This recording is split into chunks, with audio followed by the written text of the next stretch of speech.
Hello guys, welcome to my channel Netcast on Web Zone. In this video today we are going to learn how to add keyboard language in Windows 10. Okay, you can add or change additional language in keyboard in Windows 10. So I will show you how. So look guys, let's start with the video. Before we start, I request you to like this video, hit the like button, subscribe my channel, and don't forget to comment below. So guys, here at your right side in bottom here you can see the English or maybe different language code. Here just click on it. Now you can see your all language which has in your keyboard. So now just click on language prefer, so it will be open the another window. So it will be bring you the this column which is language column, or guys you directly go here and click on setting icon, and after that go to the time and language here,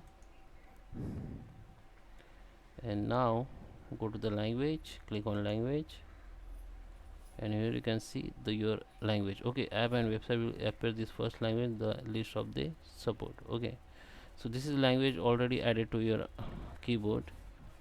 Okay, you can recheck from here. You can say United States English and Indian English.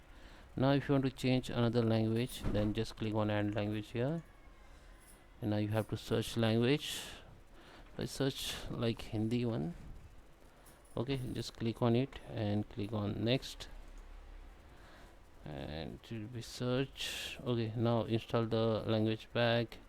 Okay, you have to install the language pack, text to speech, handwriting, whatever you want you can add, install here. Okay, so just click on install. So it will be installed here. It will be take time, it will be take the time as per your internet connection, internet speed. So let it open, let it complete first. So guys, it is downloaded and it is add to my preferred language. Now you can see, if I click here you can see the third language is a Hindi. So whenever you want to type in this language or any other language, just click on select it. If I open the word and I just click on here and have to select the language here, and now I can type with this language. Okay, so you can see I'm typing with this language. There is a, I don't know the keyboard keys for Hindi language, so that's why it's not typing properly. Okay, so guys, that is how you can add the additional language in your keyboard in Windows 10. So guys, I hope you like this video. Please subscribe me. Thank you for watching.